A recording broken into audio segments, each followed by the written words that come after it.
So over the next 90 minutes, the leaders of the two larger parties are going to be quizzed by our audience here in York. Now, this audience is made up like this. Just a third say they intend to vote Conservative next week.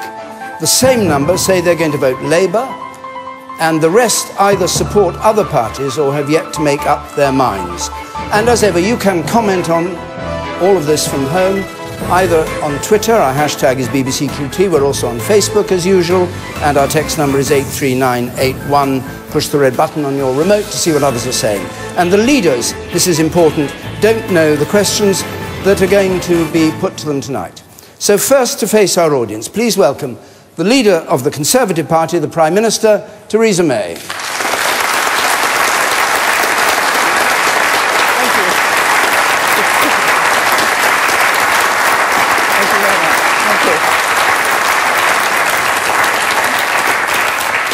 Good evening, Prime Minister. Your first question comes from Abigail Eatock, please. Why should the public trust anything you say or any of your policies when you have a known track record of broken promises and backtracking during your time as Home Secretary and now Prime Minister?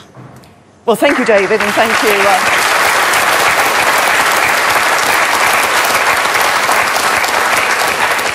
Thank you, Abigail. And can I first of all say good evening to everybody, and thank you for you coming to be an audience at this programme tonight, which is an important part of the election campaign. Let me tell you about some of the things that I did as Home Secretary, Abigail. I said that I would ensure that we were dealing with extremist hate breaches, and I excluded more than any Home Secretary before me. I said I would do something about stop and search, because I don't think anybody should be stopped and searched on the streets of our country because of the colour of their skin. I said I would be tough on crime, and I said I would ensure our police and our security services had the powers they need to be able to do their job, and I gave them those in the legislation that I put through. And I made sure that we kept the records of criminals and terrorists on the DNA database, whereas Diane Abbott actually wants to wipe them clean. And I don't think that's a good idea, because that helps us catch criminals. So no backtracking and no broken promises. What were you thinking of, Abigail? Well, you have backtracked as Prime Minister. You backtracked when you became leader of the Conservatives and then immediately Prime Minister after the EU referendum. You said you wouldn't call an election, and you did. And then you were here calling an election and refusing to take part in debates, refusing to answer people's questions, refusing to talk to Jeremy Corbyn. And you've backtracked on your social care policy, and your entire manifesto has holes in it, and everyone else can see that. Well, first of all,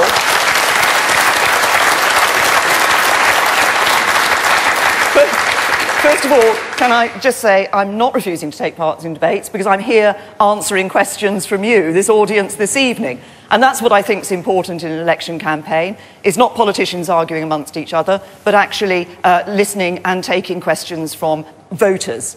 And you mentioned about saying I wouldn't hold an election and now holding one. You're right, I thought we needed a period of stability when I became Prime Minister.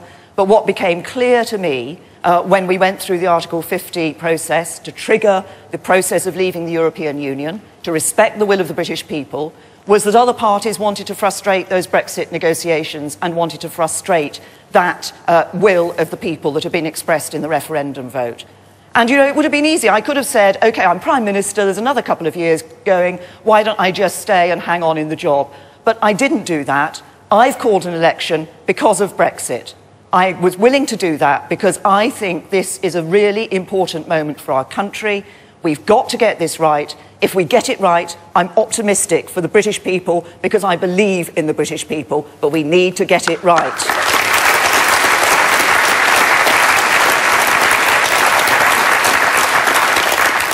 Yes, the woman there.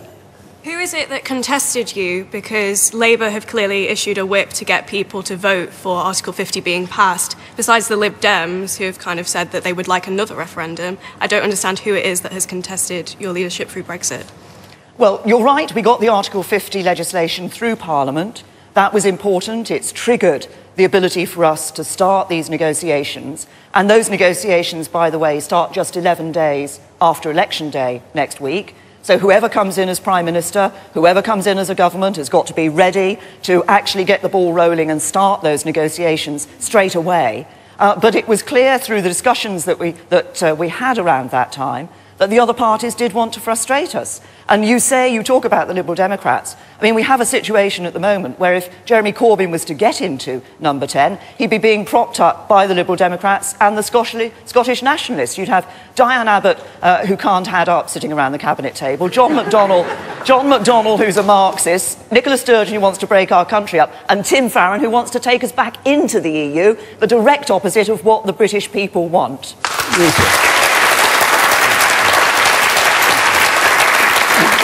Thank you. That being said, Prime Minister, one of the things that I would like to know is, secretly, do you really regret calling this election now the polls have moved against you? I'm a Tory, and I pray and hope that we win, or that you win.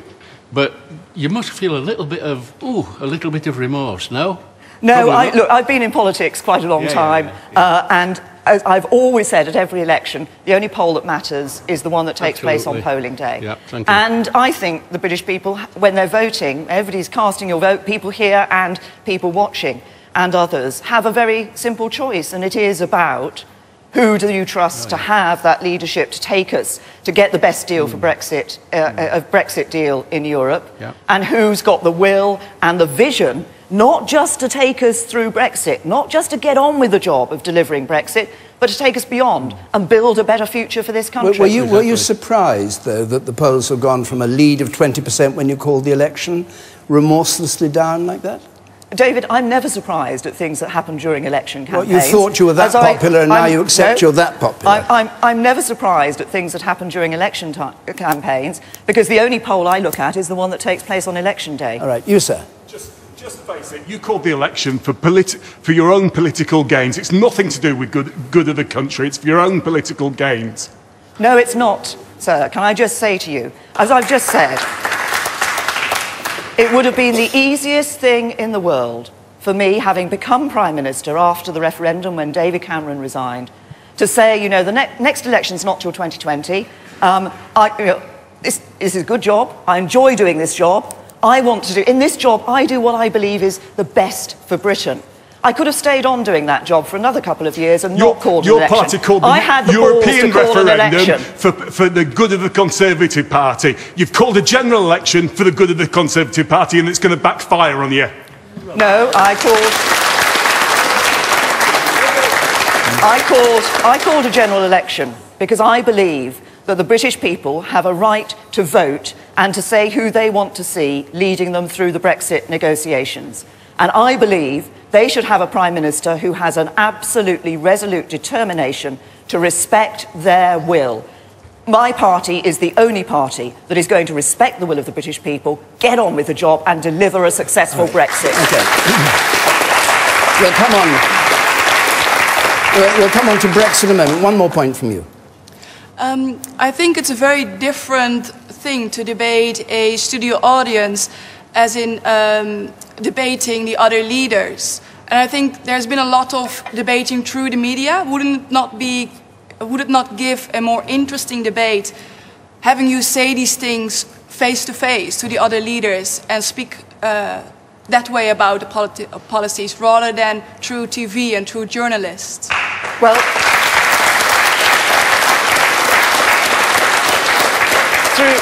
I think election campaigns should be about getting out and about, yes, answering questions from voters, meeting voters, talking to people across the UK in a whole variety of circumstances. And I'm afraid I think that of actually having that interaction with voters is more useful for the voter and for the politician. I think anybody who wants to be Prime Minister should be out and about, listening to what people are thinking. And I don't think 7 politicians just arguing amongst themselves is actually that interesting or that revealing. OK, let's... we'll go on. I want to go on because we've talked about the election. Let's go on to talking about Brexit, which you've mentioned once or twice. Barry Clark, could we have your question? Barry Clark, please. Good evening. Good evening. If the EU start being awkward, why don't we just cut and run and pay no money at all? Well,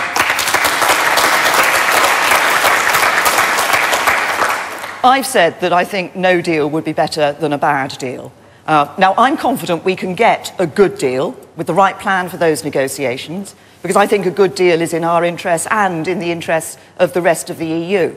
But we have to be prepared to stand up for Britain. We have to be prepared to go in there recognising that we're not willing to accept a bad deal. What is a bad deal? People are very confused. You talk all the time about a bad deal which you won't accept. Can you explain what, in your mind, would be a bad deal? Well, yes, I think, on the one hand, David, you've got politicians in Europe, some of whom are talking about punishing the UK for leaving the EU. I think what they want to see in terms of that punishment would be a bad deal. And secondly, you've got politicians here in the United Kingdom who seem to be willing to accept any deal, whatever it is, just for the sake of getting a deal. And I think the danger is they'd be accepting the worst possible deal at the highest possible price. You said that there. Good evening. You always say you want to serve for the whole people in Britain, but the Brexit was basically voted by 52%. So how do you actually serve for the whole country if just 52% backed the Brexit? Well, the first thing I would say is that as I go around and talk to people, individuals, business representatives and others, I find that actually the greater majority of opinion here in the UK now is the decision was taken, the public were given their choice, they chose to leave the European Union. Let's just have a government that gets on with it and delivers a good deal. And how I would respond for all of those who voted to remain, and I voted to remain, is to say that now we must make sure we get the negotiations right, we get that good free trade agreement, the continued cooperation, a deep and special partnership with the EU, but that also we take this opportunity of Brexit, new trade deals around the rest of the world, actually seeing how we can build a more prosperous, stronger and fairer Britain. I think we can do that, and I think we can do that because I believe in Britain and I believe in the British people. It's curious because just over a year ago, when you were a Remainer, and David Cameron got this wrong and he resigned, you got it wrong and remained to become Prime Minister, you said remaining inside the European Union makes us more prosperous. Yesterday you said Brexit makes us more prosperous. I mean, where are you at on this? Yes, I set out very carefully before the referendum why I believed on balance we should stay in the EU. I also said the sky will not fall in if we leave the EU. What then happened was the British people, who had been given the choice, Parliament decided to say to the public, it's your choice. They chose that we should leave the EU. But we will be less prosperous, going back to your old argument. We've got to make sure that we can actually use the opportunities that come from Brexit. We've got to grasp those opportunities. But fundamentally, David, the thing I think that matters most in this is being willing to deliver on the will of the people. Not saying, oh, you got it wrong, let's have a second referendum, but saying you voted, you've chosen, you want a government that's going to do it for you. And I say to people, if you voted for Brexit, you need to make sure you get it with a government, with me and my team, who will actually deliver it for you. Yeah, but the people made the wrong choice by your book. Because you were a Remainer. They made the wrong choice because you were a Remainer. So in your mind, you must have thought, what are they on about? And then you said, they'll get richer if they stay. If they leave, they won't, they'll be poorer. Can you now honestly say there's no difference? We'll get richer by leaving, just the same as we would have done if we'd remained, which is what I wanted. I said that, or is there going to be a price to pay? I did say at the time that I thought there were advantages on balance in being in the EU. But now, what I believe we must do is deliver on the will of the people, but also make sure we make a success of it. So what I'm doing as Prime Minister is saying, let's find those opportunities that will enable us to be more prosperous in the future. All right, too much of me. The man over there, you, sir. And on the far side there, yes. Good evening. You don't need to say good evening all the time, because I think we've met. It looks increasingly likely that we are going to have to pay a divorce bill, and it's speculated anything between nothing to 100 billion. Could you quantify in billions of pounds, straightforward question, what is a good deal? Well, I'm not going to give you a figure on that for two reasons. First of all, because we need to go through very carefully as part of the negotiation, what rights and obligations the United Kingdom has. And secondly, because if I gave you a figure here tonight for what I thought would be a good figure, that wouldn't be a very good negotiating stance when I'm sitting down if I'm Prime Minister in 11 days' time with the European Union. But it is his money, or it's his money you're spending. Yes, well, it's all our money that will be, that is taxpayers' money, David, but you don't go into a negotiating stance saying, the thing I want out of this is, absolutely want out of this is X, because then you can bet your bottom dollar the other side's going to try and make sure you don't get X. And do you think you'll have to agree that before they'll talk about all the other things, trade and all the rest of it? Which way do you think it's going to run? I've been very clear, as indeed has the EU, on recognising that we need to negotiate that new relationship with them, which will be about trade, but will be about other things too, so like cooperation on security and criminal justice. They want to start off by talking about the bill. I want one of the early discussions to be about the reciprocal arrangement for EU citizens and UK citizens. They haven't said that we can't negotiate the trade deal until we've agreed the bill. What they've said is we need to make sufficient progress. And what several of them have also said is we need to get onto the trade deal quickly. The woman at the very back there. Hello. Hello. You've said that you think you can negotiate a good deal, but do you really think that you actually have any real leverage with Brussels? Well, yes, I do. And one of the reasons I think we can negotiate a good deal is because actually a good deal in trade terms is not just of benefit to the UK, it's of benefit to businesses in the remaining countries remaining in the European Union. So this isn't just about us. It's actually about a relationship that matters to them as well as it matters to us. You over here on the right. I'd just like to pull you up on the comment about Diane Abbott's miscalculations that you made a few minutes ago. Because Philip Hammond, who's the Chancellor of the Exchequer, got a 20 billion miscalculation a few weeks ago. So I think that's a bit rude.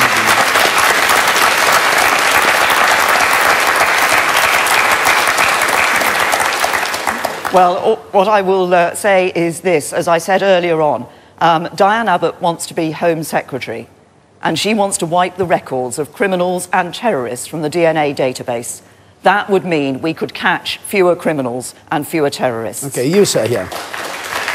The man in green. Talk about Brexit and Remainers. I think the voting 52% to 48%, I think you'd lack the confidence in asking the public, the electors, to one more time, because the voting was so in the middle, what would the electors want to do? I think Nigel Farage made a big mess. I think Michael Gove led the electorate the wrong way. And Boris Johnson, they had buses, paced with NHS, 350 million.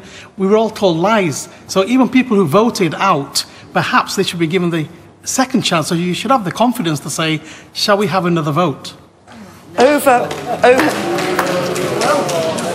Look, can I just put it like this? Over the years in the European Union and its European Economic Community, there have been a number of occasions where referendums have been held in countries.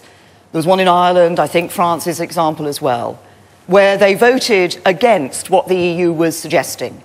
And basically, the bureaucrats and the EU politicians turned around to those countries and said, you've got it wrong, have another vote, we want you to come up with what we think is the right answer. But now we know how much it's going to cost. Sorry, you can come back in a minute. At that time, I think collectively, people here in the UK said, you know what, that's not the way to behave. If the people have given their choice, let's listen to the people and actually deliver on it. On the wrong information. Okay. You, sir. Very brief, they weren't given the right information to choose from. Okay, you, sir. Earlier this week, Prime Minister, you said that you wanted the people of Britain to trust you with regards to Brexit and winning the election. How can the people trust you when your manifesto is not giving them any detail as to figures or what you propose to do with other things in government? Well, what my manifesto... You're right, I used that word trust, and I used it because that is actually what politicians, when we go out, when we ask people to vote for us, we are asking people to trust us in the role that we want to be voted into. And if I look at our manifesto, what our manifesto has done is to be open with people about the great challenges that we believe that this country faces and that need to be addressed by whoever is in government. We've been open about that. I've also been open that there will be some hard choices to be made in addressing those various challenges.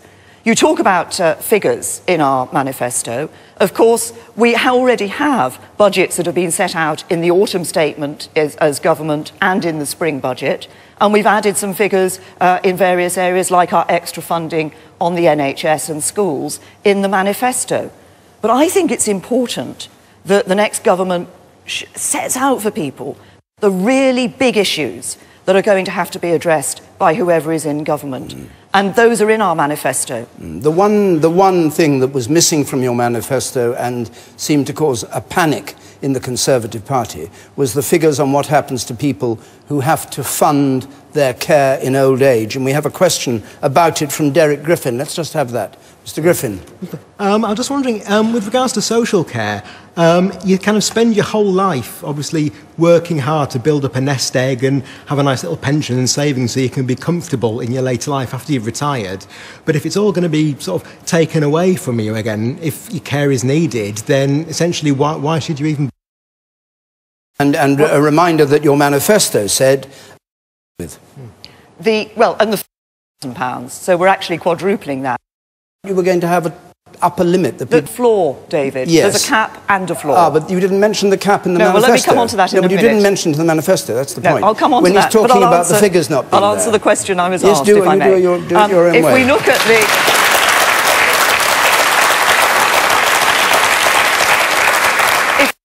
situation at the moment, if you need care, then if you've got more than £23,000 in savings, you have to pay for it. If you need residential care, the value of your house. It's today that we see people sell their house in order to pay those bills. Under the system we introduce, which is important because we need a sustainable system for the future given the ageing population. If we do nothing, our social care system will collapse. We say that we will ensure that people are able to protect their savings, the £100,000, that they will also not have to sell their house during their lifetime to pay bills. But I also wanted a system that was fair across the generations, and I believe this is too. We said in our manifesto, consult on the details. I heard the scaremongering out after our manifesto was published, and as I set out one of the details that would have been in the consultation, and which is about having a absolute level. So there's a floor of 100,000, you can protect 100,000, and we'll consult on what should be the cap of the absolute cap on the level of care costs people have to pay. Funny thing to leave out, that's important for people, £100,000 that you keep, but whether you get rid of $500,000 or 250,000 or that, the manifesto told you nothing, and then you suddenly said, oh, there'll be a cap, we won't charge you more than a certain amount. Odd to leave that out, wasn't it? No, we set up... I mean, myself and my wife, for instance, we are actually both disabled, so I guess statistically, as we get older, we are maybe more likely to be the ones that are needing to use that care. So are there any kind of safeguards or guarantees or something that, you know, we're not going to be left bankrupt in our retirement, basically, just purely because of, you know, a condition that we have no control over? Yes. Well, what I want to... Yeah.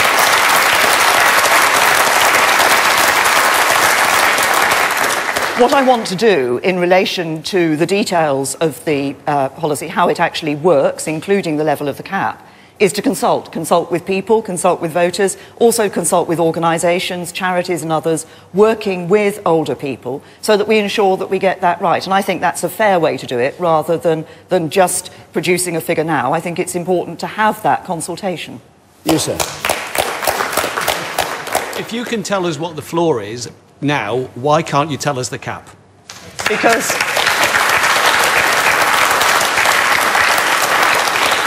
we're talking about two different things, aren't we? On the floor, I think it's important that we give people the protection of their savings, which is greater than it is today. That's why we've set that figure at 100,000. But on the cap, as to where you set that figure, as to the absolute figure that people pay, amount that people pay, I think it's right that we have that consultation. We will consult, as I've just said to Barry, with individuals, but also with organisations that deal with these issues, that charities that work with older people, to make sure that we get that at the right level. Okay. Victoria David, let's go on to another question. 79,000. Oh, sorry, yes, you, quick. We had a cap a couple of years ago of 79,000. Why can't we at least start with something around that figure? Well, and we, in our manifesto, we said we weren't following the Dill-Knott. Those are the Andrew Dill-Knott proposals. We weren't going to follow those Andrew Dill-Knott proposals, and there were two reasons why. The first is that those tended to protect people who were wealthier, but didn't protect people who were on modest incomes. And secondly, it required payment out of taxation. And I actually think that if you're going to be fair across the generations, then we don't ask young people to be having their taxes increased in order to pay for the social care costs of people who may be sitting on a very significant value in their house. Let's, Victoria David. Working as a nurse for 26 years, do the Tories expect our support in the light of another 1% pay increase?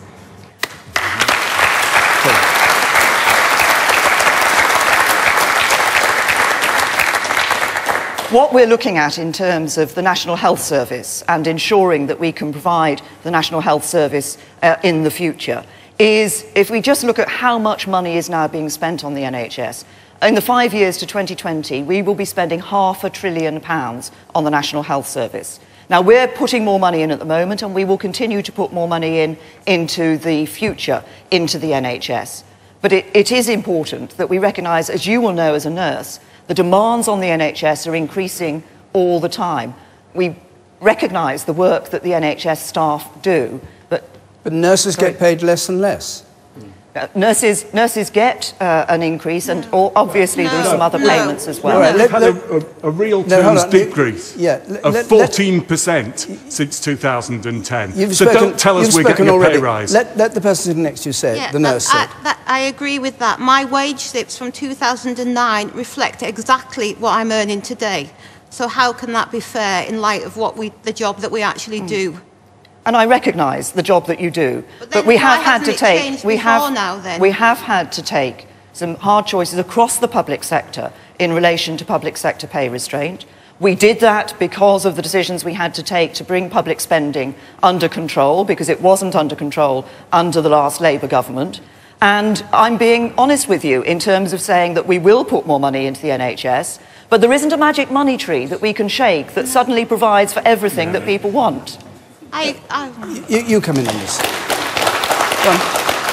You say you'll cut, you cut in NHS spending, but you'll also cut tax for the rich. No.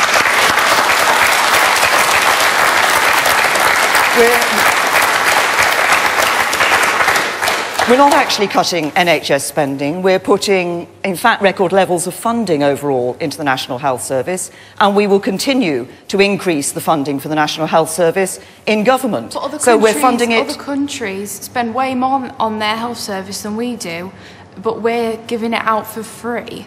So why are we spending less? Well, it's not, I mean, the figures do vary, but actually it's not the case that all other countries are spending more money on their NHS than we are. We are putting more funding into the NHS. We're putting, and we will continue to do that. But I also want to do some other things in relation to the NHS. We have put into a requirement that mental health should be given parity of esteem with physical health in the NHS. I think more money is going into it, but there's more for us to do. And in our manifesto, we've set out a whole package of what we can do on mental health. It's not just about the money that's going into the NHS, which will increase. It's about ensuring that we're dealing and addressing the issues we need to. And I think mental health is something that's been put to one side for too long and not being given the attention it deserves. Going back to the nurses, just for a moment, do you think it's fair that the nurses get just a 1% increase year in, year out, regardless of inflation, so they get poorer, so some of them, we're told, go to food banks? Is that fair? Do you sleep happy at that? The public sector has been restrained in its pay to 1% increase. Of course, there will be those working within the NHS, nurses and others, who will get progression pay increases. But are they not a special case compared with other public? 1%. Are they not a special case, nurses, compared with other People in the public sector? People in the public sector across all sorts of services are working very hard on some jobs that we want them to do because they are about looking after us, about protecting us, about caring for us. But we have to look at public sector spending. We have to make sure that we're managing our money carefully, because at the end of the day, as I say, there isn't a magic money tree that suddenly delivers all the money that everybody wants for the spending everybody wants. You may hear later on that you can ask for anything that you want to have money spent on, but actually you can't. It's not there. We have to ensure we manage your money, taxpayers' money, carefully. There are a lot of hands up, so I'll go to you, sir, first. And then you mentioned mental health there. I'm just wondering, does that include the work capability assessment in that with the mental health as well? Because I've just recently failed that assessment. So have I. Just through mental health. There's a number of things we want to do. And just you say your bit too. You're sitting together by chance? Or? Yeah, by chance. OK, well, say what you were going to say then. Go on. Well, basically, again, on mental health, I agree. It's so important. The NHS is an absolute shambles for mental health at the moment. I applied for NHS counselling about, I think, probably the end of 2015. My first appointment is next Tuesday. Yes. My next appointment is next Tuesday. I've been waiting a year and a half for this, and I have suffered so much over that year, in part because of the work capability assessment. And let me tell you, I'm partially sighted as well. I'm partially sighted. I have mental health problems, and also I have other issues, so jaw issue. And I was asked in detail about suicide. I was upset because of the way I was treated by that nurse. And she came out after me. She'd forgotten to measure my eyesight. I'm partially sighted. She found time to just insult me, basically, by asking for all these upsetting details to the point I cried. Let the Prime Minister answer. Look, I'm not going to make any excuses for the experience that you've had. That's why I think it is so important that we actually we do deal with mental health. Now, both of you have raised two different issues. One is how we deal with mental health issues in the health service, and the other is actually the work capability assessment. And this is something where we do look at improving how that assessment is taking place. But I know that the issue of mental health is a particularly difficult one to address in terms of those work capability assessments.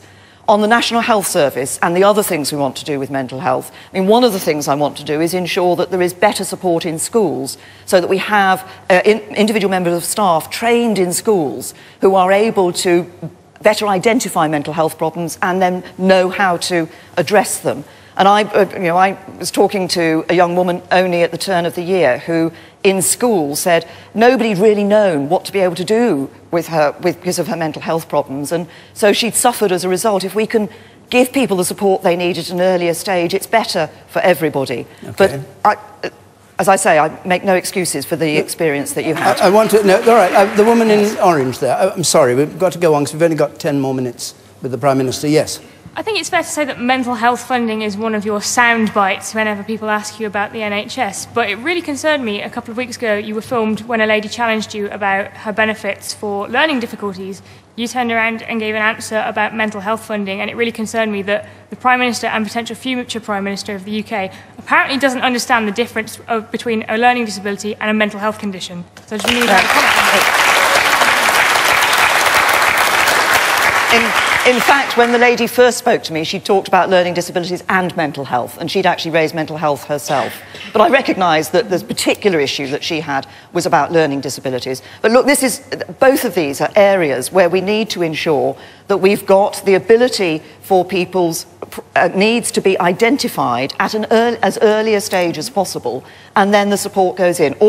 Obviously, all the evidence is the earlier you can get that support to somebody, the earlier you can identify an issue, then the better it is for that individual, but also the better it will be for them for the rest of their life. That's why, on the mental health front, as I say, I'm so keen to ensure that we get more support in terms of training in schools. There are other things I want to do as well, but including in the workplace, actually, because too often that I think there is discrimination in relation to mental health in the workplace. So I'm going to bring in a new Mental Health Act, scrap the old Mental Health Act, but also change the equalities legislation so that discrimination on mental health will not be possible in the workplace. Robert Waite, let's have your question. Robert Waite, please. I will be voting Tory, but I'm not happy with the foreign aid budget, and especially why we're giving money to North Korea. Can you explain that, please? Well,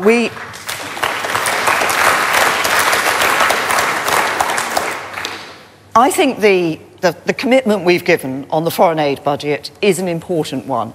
And I think it's an important one for two reasons. First of all, we are one of we're the fastest growing, second fastest growing economy in the G7 last year. We are one of the most significant economies in the world. I think it's right that we say that we help those people who are less well off than we are in those developing countries. There are millions of children, millions of girls being educated today who would not be educated were it not for the foreign aid money that we're giving. But it's also about something else, because it means that in certain states it's possible to help to develop the economy, the governance of that state, and that is of benefit to us in protecting us as a United Kingdom for a whole range of reasons. If we can stabilise some certain countries, then that's going to be better for us, both in terms of security, for example. But we do look very carefully at individual countries and individual payments. Yeah, but North Korea, that is one of the worst places going, surely. Well, it's certainly not somewhere that I would suggest that is somewhere that one holds up as a paragon of virtue. I think what the DPRK, what North Korea has been doing in terms of its missiles and its nuclear situation, and we had another ballistic missile test only a few days ago. We're very clear that we want to see those changes in North Korea. I think it's important for China to be influencing those. Does the aid budget go to North Korea? Does North Korea receive money from the aid budget from the UK? Well, the gentleman has suggested that it is. I don't know the details of that. It's about £4 million in 2015. £4 million? Yeah. OK. You, sir, in the red and white checked shirt. So you're the Prime Minister of the country and you don't know where that foreign aid is going to, whether it's going to the government or it's actually going to benefit its people. Well, if we are putting money into... When we put money into countries, we change the way that we spend the foreign aid budget. In the past, foreign aid budget was all too often just given to governments. And you know the stories in the past of the way the money was then spent. So we work through NGOs. We work through organisations that are helping people. So money that we put into countries is targeted on things like education, on health, on welfare of people, on support for the people who are the most vulnerable. OK. Brief one from you, sir. You spoke earlier of foreign aid money. Can you explain why it is that a great deal more of our goes to the rest of the world is not in the form of British manufactures rather than of cash? It's much easier to avoid having a field hospital pocketed than it is a few million of cash. And it's also the case that if this money fed its way through British manufacturing and provided British jobs, there would be much less contention concerning the sums of money that are given away. Can you answer briefly? Well, yes. First of all, some of the money we're talking about is not about buying kit in the sense of things that will be manufactured here. As I've just said, if you're talking about education, it's about providing the facilities where children who would not otherwise be educated are being educated.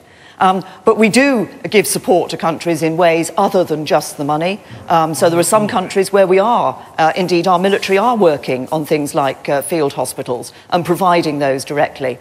And if we want to improve British manufacturing and British manufacturing around the world, that's why I want to ensure we get good trade agreements around the whole of the world when we leave the European Union. OK. Sally Jones, please. Sally Jones. Yeah, far away. There you are. State schools are underfunded and teachers are overworked. Why are you putting money into grammar schools when state schools are beneficial to all abilities? OK, why...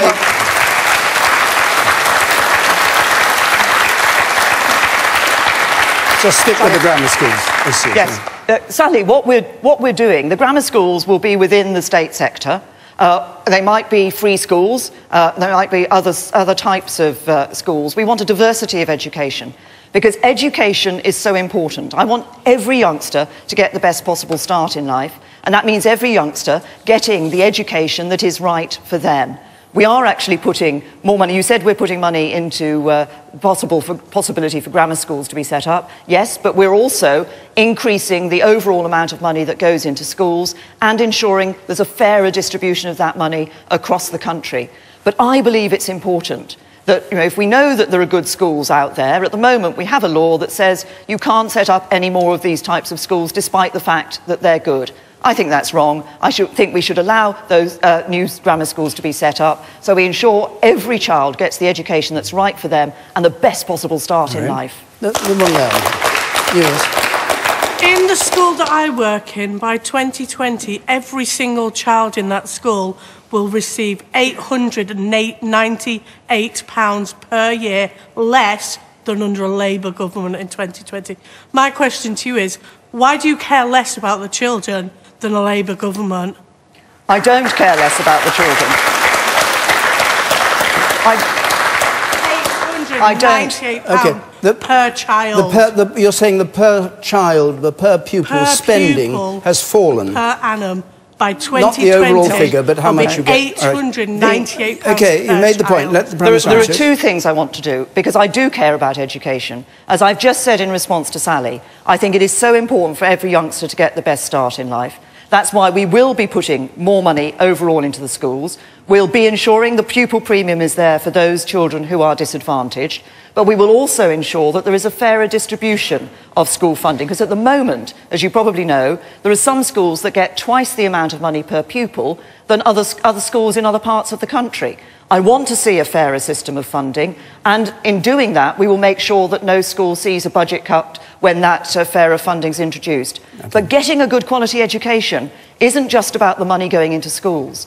It's about ensuring that we're encouraging people to come into the teaching profession. So we're going to give student loan forgiveness to people who come into teaching and stay in teaching. It's about a diversity of types of school. So we see innovation and creativity in education. So we're genuinely can say in this country that how far you go in life depends not on where you come from or who your parents are, but it depends on your talents and your abilities and your willingness to work hard. Okay. We've got a couple of minutes left. Mandy Holder, let's have your question.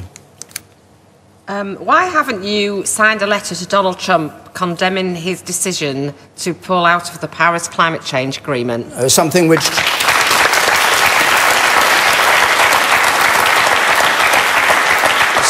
the presidents of Germany and France and Italy have done. Yes, and I haven't, because I actually have spoken to Donald Trump and told him that the UK believes in the Paris Agreement and that we didn't want the United States to leave the Paris Agreement. The G7 leaders sat round the table last week and spoke to and told Donald Trump that the six of us told him that we believed the Paris Agreement was an important international agreement on climate change, that we wanted the United States to stay in it. I've spoken to him. I spoke to him last night about this. What did he say? Canada and Japan haven't signed the letter either. What did he say? What did he say? He says he's taken the decision because he thinks it's in the best interests of America.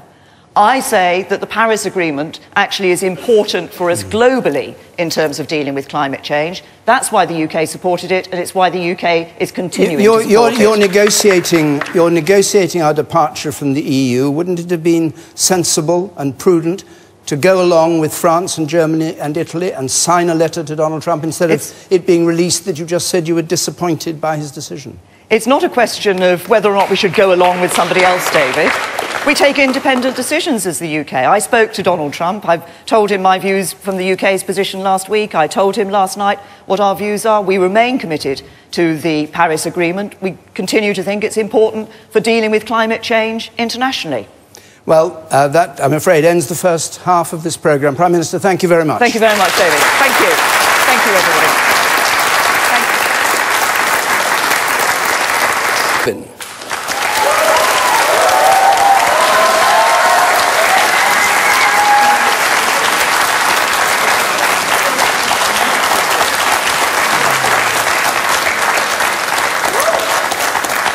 Good evening, Mr. Corbyn. Our first question to you comes from Kieran Hepworth, please. Why should the British public trust you and your peers to negotiate Brexit? Why should the British public trust you and your peers to negotiate Brexit? Thank you for inviting me here tonight, and I'm very sorry this is not a debate, this is a series of questions. I think it's a shame the Prime Minister hasn't taken part in the debate.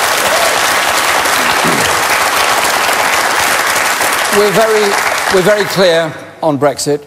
A referendum took place, a decision was reached, we're leaving the European Union. Secondly, we will immediately legislate in office to guarantee rights of EU nationals to remain in this country.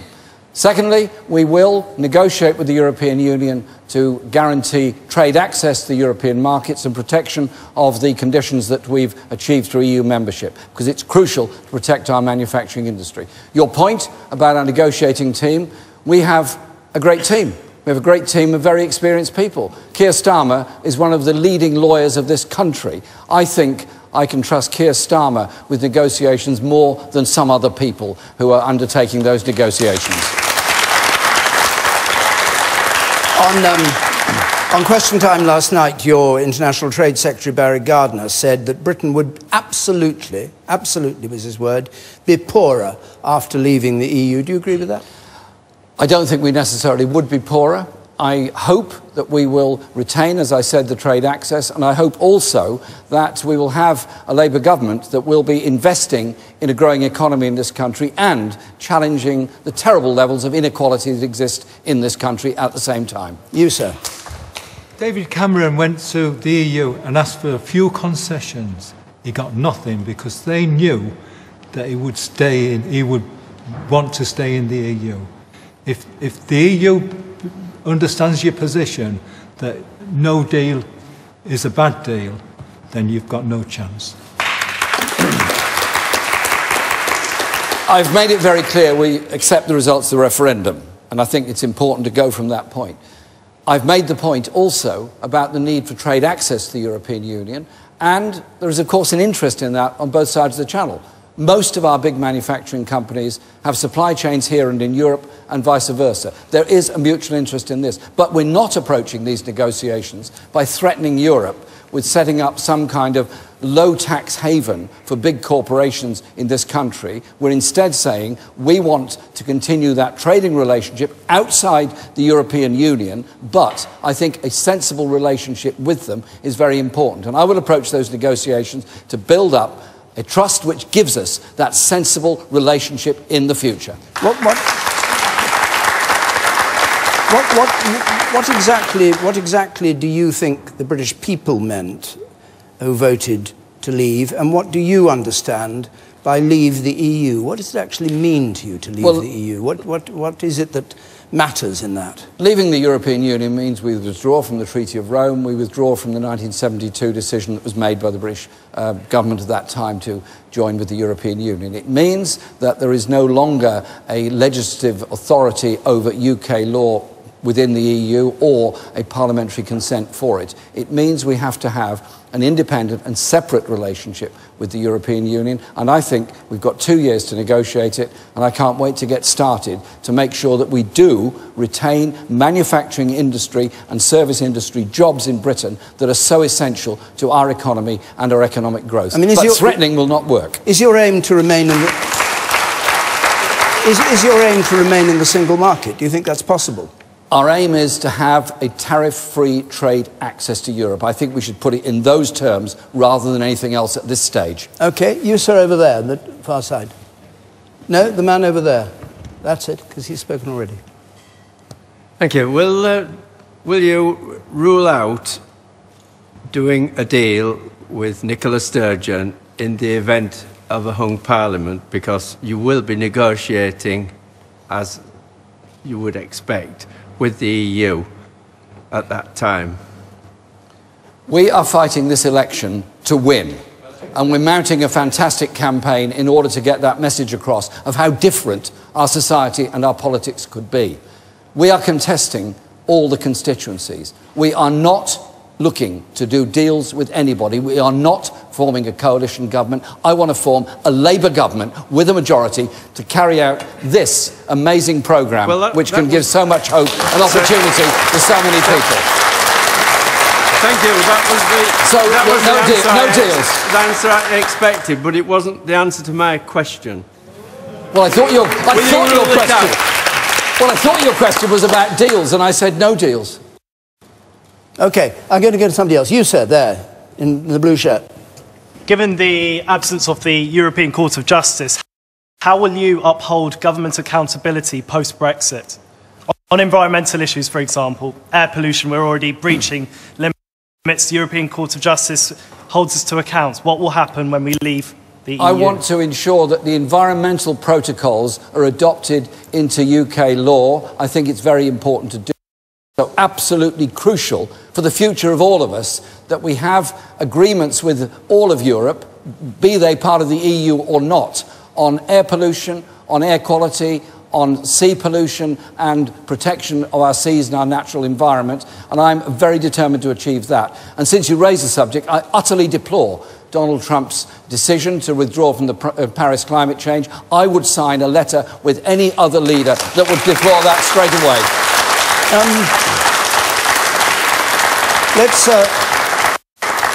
Let's come home for a moment. Steve Rudd, let's have your... Yes, Steve Rudd. Hi, Steve. Good evening. Yes, I run I'm faced with corporation tax rates. Obviously, we've alluded to the uncertainty that Brexit's going to create over the next couple of years. You've talked about creating jobs. I just have confidence that those jobs, well, I as a small business can create those jobs. Well, I don't know how big your small business is. I employ 5 people.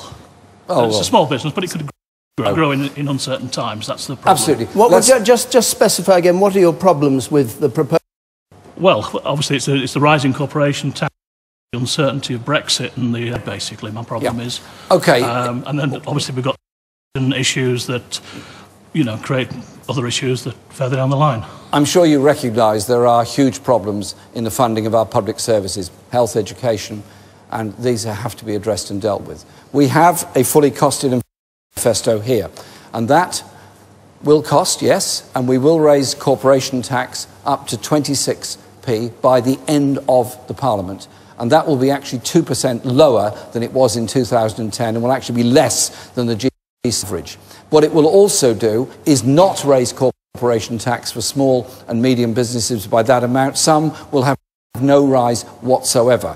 And we have had very interesting with a lot of small business in capital. Their problems are growing because banks don't like them and the need to have an investment strategy for this country. So on top of that, we will also be forming a national investment to improve infrastructure all across the country and develop new high technology industries, which I think are the future of the country. Unharness or let the people with the skills actually develop the jobs and develop the industries in this country. And so, yes, we are asking the very biggest corporations to pay a bit more. But I tell you what, I think it's worth it. It's worth it so that any young person can go to university and not leave with debt. It's worth it to make sure school head teachers don't have to at the school gate in order to pay the teachers' salaries. I think it's worth it for a better society in which everyone can achieve. Okay.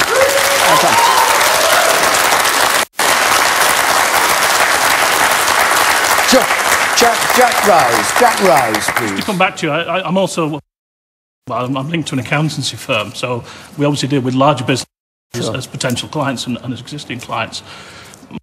My choice, basically, well, the choice of my clients is a government and a Labour government, and the difference, looking at on a European-wide, but it's a 9% difference between Conservatives are proposing for corporation tax for larger business.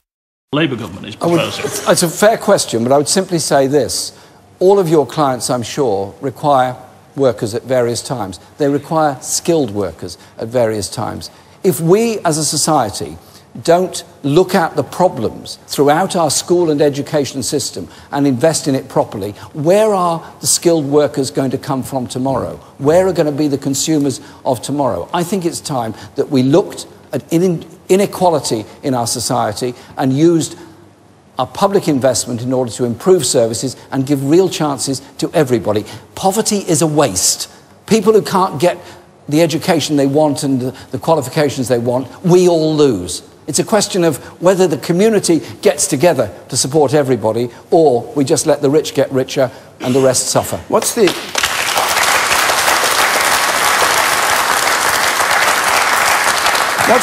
the overall increase in the tax take that Labour, if it comes to power, would expect? What kind of percentage on the current tax take? 48 billion more. What percent is that of what comes in at the moment? 48 billion more, which is quite a small proportion of the total. The point I'm making is that what we've got here is funding of it through corporation tax, funding of it through some new taxes. 95% of the people of this country will pay no more in tax, VAT or national insurance. The others will be asked to pay a bit more, and I think it's the right thing to do because it does give us a growing economy. The figures for the country as a whole, for the economy as a whole, is it's very nearly a 10% increase in tax take by the government. It brings me to a question from Jack Rouse, if I may. Jack Rouse, please.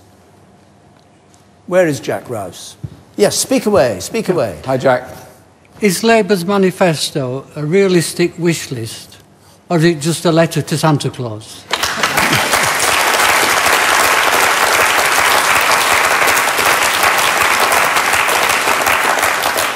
I urge you to read it. I think it is a serious and realistic document that addresses the issues that many people in this country face. And we've been brave enough to put it out there with all the policies that are in it. How we deal with the school funding crisis, how we make sure preschool, all children, 2 to 4, get 30 hours childcare per week or opportunities for preschool play and education, how we bring back the educational maintenance allowance so that youngsters who would be deterred from staying on at school or going on to get A-levels or other qualifications, and that those who can get into university won't end up with debts of 50 or 60,000 at the end of it. This is nothing unusual in many other countries in the world. I think it's time for us to invest in our future. The other crisis I may mention, David, is the question of health, the question of mental health, and the question of social care. If we don't address it, what happens? What happens is more people suffer. What happens is more women usually give up work to care for those who cannot be cared for because we're not putting enough money into it.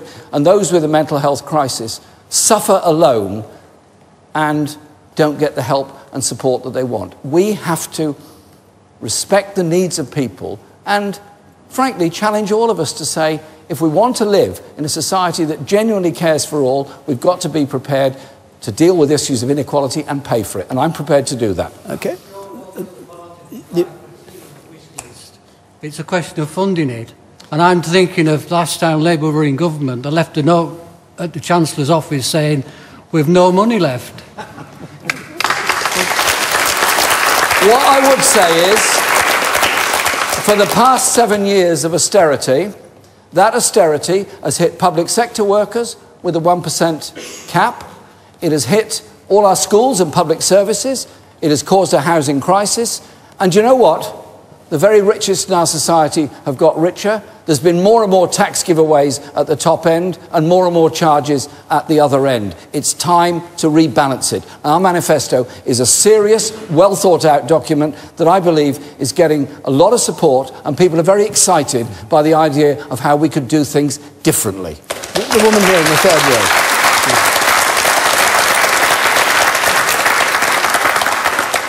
You say this manifesto is serious and well thought out, and you speak about creating an equal society free from racism and anti-Semitism. But how can I believe a word of this when you, as party leader, have failed to expel one of your own members, Ken Livingstone, for his anti-Semitic remarks?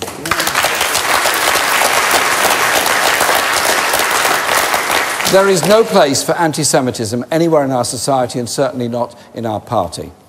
Members have been suspended if they've committed any remarks that can be seen to be of an anti-Semitic nature. Those that have done that are suspended. We have a process that is independent of me within the party, which investigates these and makes a decision on it. I deplore racism in any form whatsoever.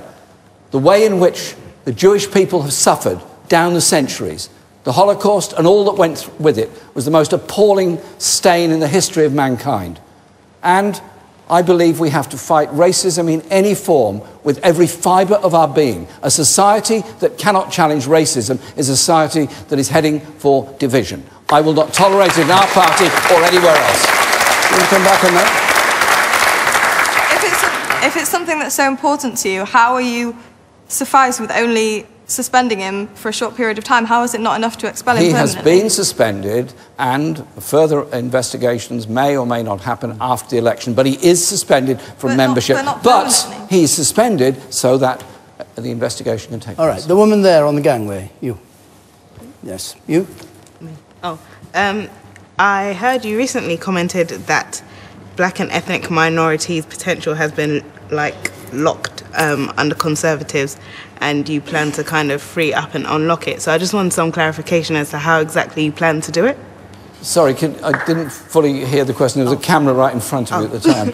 Sorry about that. I said there was a recent comment that I read in the news about you purporting that black and ethnic minorities' potential has been locked under Conservatives. So I just want some clarification as to how you'd free it up or unlock it or help in that regard. The issues are of poverty in Britain. The issues are of differential levels of spending in inner city areas compared to other areas. And there are serious issues about the number of young black people, particularly young men, who are part of the criminal justice system, end up in youth custody or youth justice institutions, or those that end up in mental health institutions. I think we have to look very seriously at levels of racism within our society. If you like, racism that's almost of an institutionalized nature, that has to be looked at. And one of the issues we put forward was consider how difficult it can be for somebody with an African name or a Muslim name to get a shortlist or get an interview for a job compared to others. And so one suggestion, it's a suggestion, it may become a policy, is that we should have blind applications for jobs where there's no name involved, there's merely a description of your skills and your ability and your qualifications, so that there can be a fair assessment of that person. Because we are a multi-ethnic, multilingual, multicultural society. If it doesn't treat everybody equally and give everybody a decent chance, then we end up with poverty, we end up with discrimination, and we end up with divisions. I want to see a country that comes together and is not divided and apart by poverty or by discrimination. Okay. We may come back to education and the economy in a moment, but let's have this question from Adam Murgatroyd, please. Adam Murgatroyd. If Britain were under imminent threat from nuclear weapons, how would you react? I would do everything I can to ensure that any threat is actually dealt with earlier on by negotiations and by talks, so that we do adhere to our obligations under the Nuclear Non-Proliferation Treaty, that we do encourage China in its work in trying to bring about six-party talks in resolving the issue in North Korea, and we do follow the lead that President Obama took in doing a deal with Iran, which would result in them not developing the nuclear capability. I think the idea of anyone ever using a nuclear weapon anywhere in the world is utterly appalling and terrible. It would result in the destruction of the lives and communities and environment for millions of people. And so I would be actively engaged to ensure that danger didn't come about. I would also be very aware of other dangers that we face. Cyber attacks hit our National Health Service a couple of weeks ago. The dreadful terrorist attack in Manchester indicates the danger of individual acts of terrorism that can take lives. We have to be secure here. We have to protect our society and our country, but we also have to engage in the rest of the world to make sure we don't have huge ungoverned spaces such as in Libya, which can become the basis of some terrible events that are going to take the lives of many other people. We have to deal with those issues here and globally. That is the function of a responsible government. Your Your party is committed to renewing Trident. Are you saying there are no circumstances in which you'd use a nuclear weapon? I'm saying that our party has committed to renewing Trident. That was a decision taken by a party conference and indeed taken by Parliament. I would view the idea of having to use a nuclear weapon as something that was resulting in a failure in the whole world's diplomatic system. There has to be no first use. There has to be a process of engagement to bring about, ultimately, global nuclear disarmament. It's not going to happen quickly, it's not going to happen easily, but we have to have that wish. You cannot countenance a world in which we could all be destroyed by nuclear war. You say no first use and you wouldn't push the button in a first use. In retaliatory use, would you use nuclear weapons that your party is... The weapon is there, and reviving? I would say no first use of the weapon, and I think that has to be the basis on what we do. Adam, does that answer your question? Do you want to come back on it? I find it incredibly concerning that you wouldn't ever commit to doing that. It's our safety that we need to look out first and foremost, any government. But what particularly annoys me is that Trident isn't just for, heaven forbid, a potential Corbyn government. It goes long beyond that, you know, many, many decades into the future. So when you're making the decision whether to support this or not, it's not just for right here, right now. It's threats that we can face in the future.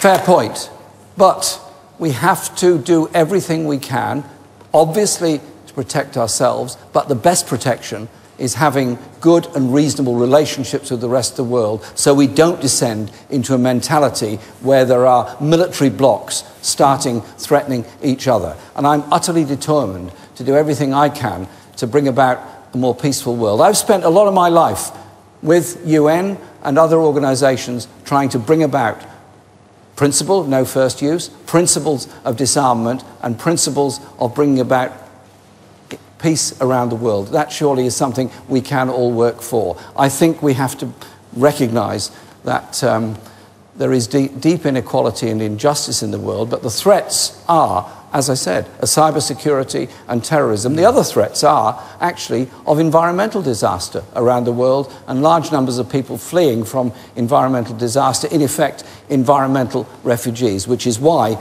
I was so disappointed in President Trump's decision, particularly in view of what had been achieved by people working together to try and protect and sustain this planet. We've only got one planet. Let's get together when we live on it, and above all, let's not destroy it. Can we just come...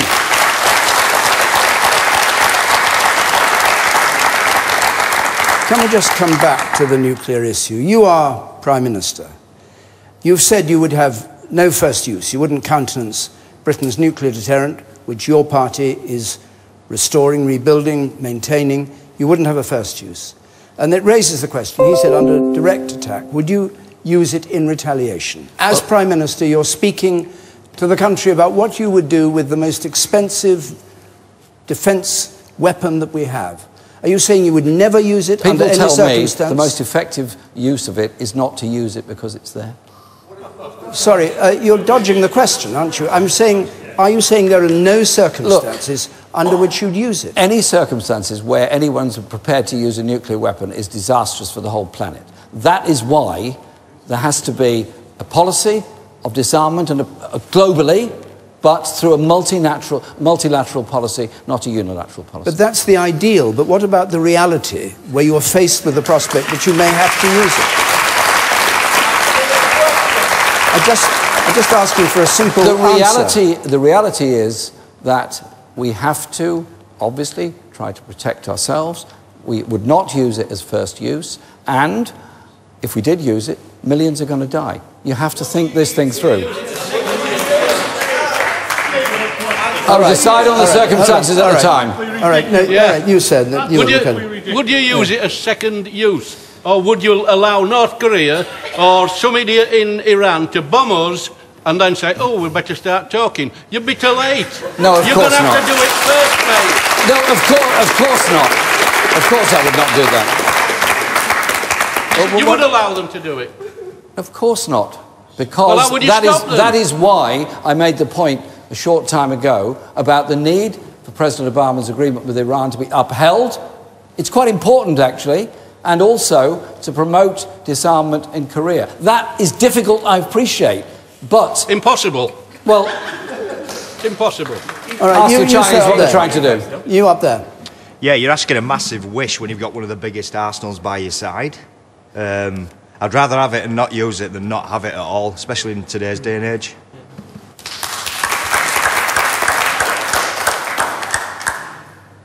Do you want to comment on that? All right.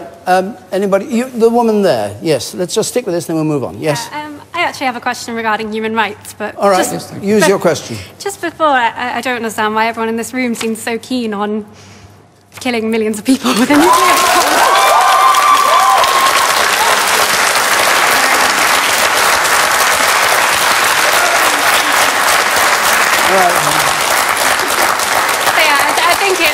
Moving on from that particular debate, because we are talking about murdering people. I want to ask a specific question about your immigration policy. You've mentioned that you want to reunite families, specifically that have been forced apart by Theresa May's current migration policies. Myself, my husband's recording this in America as he's at work. He was deported in December. He was told he was too highly educated, despite studying here, getting an undergraduate and a master's degree. Invested a lot in this country.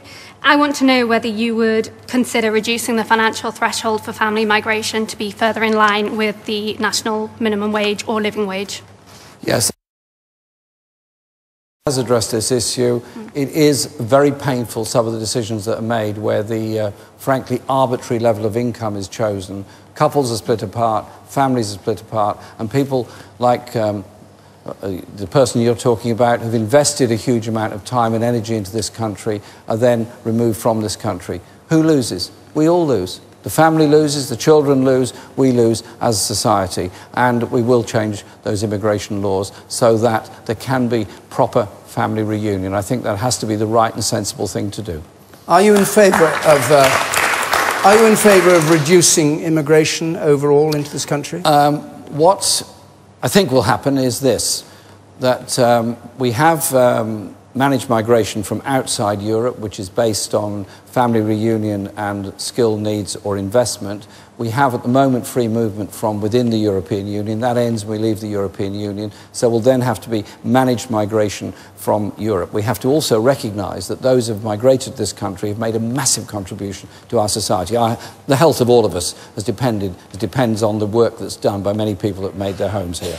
What I think will happen is there will probably be some reduction in European migration because we will also prevent there being recruitment of groups of low-paid workers from Central Europe to come here to undermine existing conditions that are often not very good themselves and damage the life chance of people in this country and be not actually very good for those that have been brought in. So we will end overseas-only recruitment and end those contractual arrangements by which people are brought in, particularly into the construction industry. But we also, if I may say so, yes, just have another issue which we do have to address, and that is the skill shortage and skill problem in Britain, because we have not invested enough in industrial training, we've not invested enough in skill training, we've not invested enough in training more doctors or more nurses in this country. Until we do that, then we've got a big problem. And so our whole approach to our manifesto is about investment for the future. I'm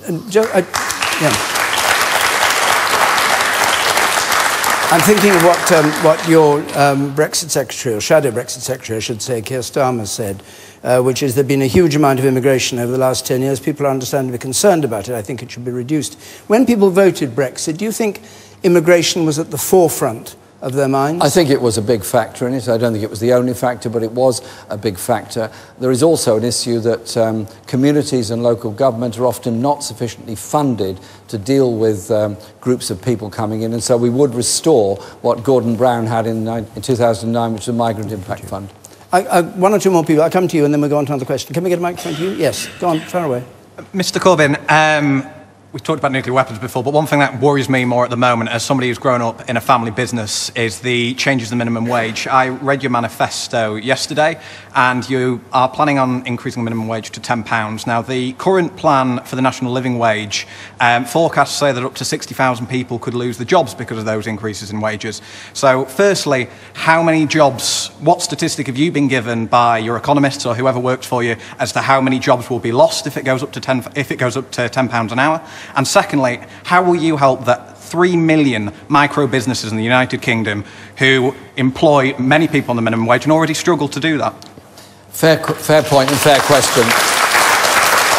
When the minimum wage was first introduced by the Labour government after the 1997 election, there were a lot of similar concerns and predictions which turned out not to be the case, and in fact there was not any substantial number of job losses. Mr. Corbyn, the reason that happened is because the wage increases were so small. If you look at the economic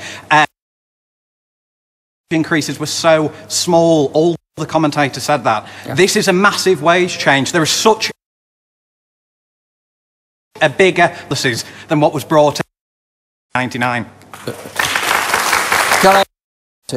That would be a living wage. That would reduce our Department of Work and Pensions bill somewhat, because you would be reducing in-work benefit payments because people are being paid more. There are many big companies that could well afford to pay it and shouldn't be just paying the minimum. There are companies like, I suspect, yours, small companies that would have problems. We fully recognise that. We would therefore work with them, either to give them tax relief or support in order to make sure the living wage, the real living wage, was paid, but they didn't close down as a result of it. Because as a society, we have 6 million people earning less than the living wage. We have 1 million people on 0 hours contracts. We have wage levels as a proportion of national income actually falling at the present time. I think more money in the pockets will mean people are better off, but it will also be an economic boost itself. I absolutely recognise the problems for small and micro businesses. That's why there would be a pathway to it for them with support from the government to achieve it. Okay. Edward, I'll come to those. I just want to hear from Edward Robbins, because Mr. Corbyn just mentioned the issue. Edward Robbins.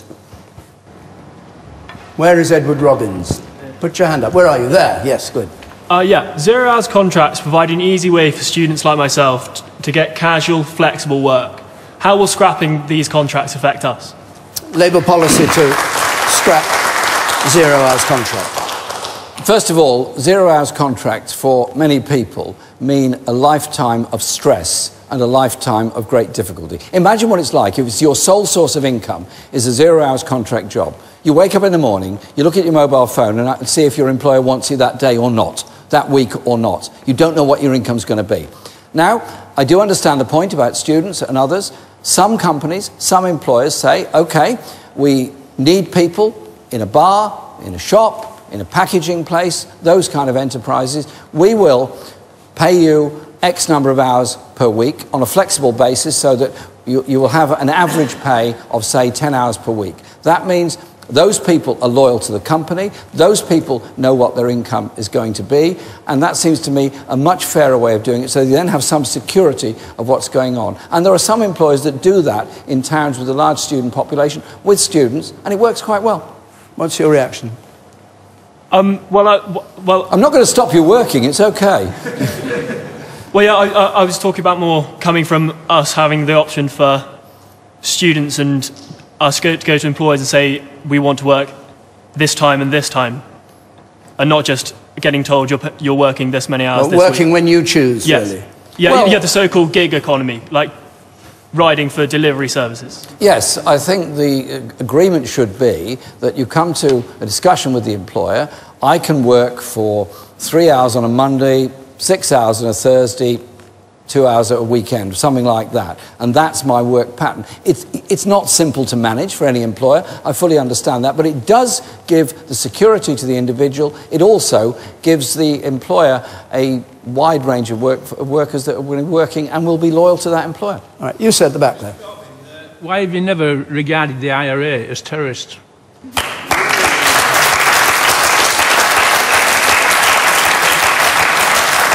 I have deplored all acts of terrorism by anybody in Northern Ireland or anywhere else, and I think the Good Friday Agreement was a huge achievement that was brought about when both communities recognised their shared but different past and brought about the idea of a power-sharing government in Northern Ireland. And I think that was an enormous achievement, and it's been copied elsewhere in the world as a way forward. I don't approve of any terrorism of any sort or any terrorist acts of any sort. It only divides communities and kills people. They killed a lot of people. Does that answer the question, please? They did kill a lot of people, didn't they? all deaths are wrong, all killing is wrong. We have to develop, and we did in Northern Ireland eventually, a very effective peace process, and I think we should pay tribute to those in the unionist community as well as those in the nationalist community for coming together to bring about that peace process. It was a truly remarkable experience. Okay. You, sir? Yes. You didn't want to speak? Me? Yeah, I thought you had your hand up. You've got the microphone over your head, you're all right. Well, you said you didn't support the IRA.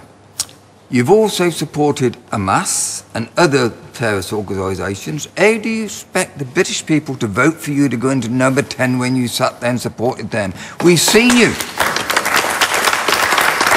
I have not supported any of those organisations. What I've said is, and I'm sure you would probably agree with it, that if you're to bring about a peace process anywhere, be it in the Middle East, be it in Ireland, be it in a different situation in, say, Colombia or anywhere else, there has to be a coming together at some point. You were talking to them when they was killing their people, their women and children. You were talking to them. There has to be. Well, I was talking to representatives of the Republican movement. Yes, actually, so was the government at the same time. Ian Paisley was indeed thrown out of Parliament when he told the government, told Margaret Thatcher, she was actually talking to them. Do you know what? I voted that Ian Paisley shouldn't be thrown out of Parliament because I thought his voice should be heard in Parliament. You have to bring about a peace process by talking to people that you don't agree with. If you just talk amongst your friends, you're not going to get a peace process. Can you come back now? Is that it? Are you done? You keep poking the man in front of you. Do you want him to speak? Me again? Yeah. What? Well, no, you keep him, poking him. So do you want to speak? Are you trying to speak or I not? think this gentleman... but I can do. Oh, OK, well... Actually, yeah, you've talked to these people in the past. You talked earlier on when talking about the nuclear option. Talking is the way you want to go. Yeah. David often says at the end of programmes, telling the public to press a red button. Are you saying you will never, ever, under any circumstances, press a red button? I think we've discussed this at some length about the aspirations we all have. I do not want to be responsible for the destruction of millions of people, neither do you. Therefore, we have to work for a world where they're not available and not used. All right, the man with the beard over there, yes. Just to bring it back to economics, it's all very well for a socialist to stand there with his very nice little red book and say, we're going to fund all these lovely programmes by taking more money from big business, but what's your plan for the economy when those businesses turn around and say, OK, you can keep your high taxes, we'll go elsewhere? Well,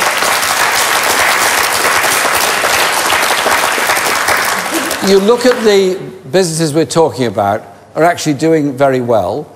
They've done extremely well over the past 6 years because their tax have been cut a great deal. I think we have to look at the problems of our public services. We have to look at the issues of what kind of economic future we have. We cannot go on being a low-waged economy, underspending on our public services, investing less than any other industrialised country in our future. I would much prefer that we develop a national investment bank and strategy, regionally based, to improve rail, broadband, road communications, that we improve investment in our industry for the future. We have a lower proportion of manufacturing industry than Germany. We have a lower level of productivity than Germany. We have a lower skill base than Germany. Why is there a difference? Because successive German governments, almost irrespective of which party it is, have been prepared to invest in their infrastructure and their future. I think we should think about that and improve the economy of our own society. And you know what? That would lead to better economic growth. It would lead to better opportunities for everybody. And I think this is an offer that's important, and I think it's time that we actually invested in our future rather than presided over our decline. But he's saying, if I understood him, he's saying businesses may scarper under the weight of extra taxation. What do you do then? There's already that issue of uncertainty with Brexit anyway, and we've seen certain companies sort of umming and ahhing and saying, will we stay, will we go? Well, if you say to them, well, you're going to pay more tax when you stay here as well, what's their incentive to stay? Well, actually, the corporation tax level that I'm proposing would actually be less than there is anywhere in the major industrial countries of Western Europe anyway. The crucial thing, and you're right to raise it, has to be gaining tariff-free trade access to the European market as the basis on which they can continue. Because look at it this way. If Airbus are in this country, as they are, they manufacture aircraft parts, they manufacture satellite parts, and the final assembly for the aircraft takes place in Toulouse. Some of the parts are made here, some of the engines are made in other places, some parts are made in Spain. That final assembly takes place. If we don't have that tariff-free access to the European market, are they going to stay? Would they want to stay? Ask yourself that question. You could say the same for many other big manufacturing enterprises. That is why the crucial thing has to be maintaining that economic relationship with Europe outside membership of the European Union. That is the best way of guaranteeing jobs and a growing manufacturing economy in Britain. Okay, but it will also have a government that is investing alongside them to improve skill levels and improve communications within this country. A very brief point from you, so then I will take one last question. Quickly, if you would. Security earlier. Yeah. And a few months ago, you quoted on, you said on television that one of the things you would do if you were successful in coming into government was perform a strategic defence review.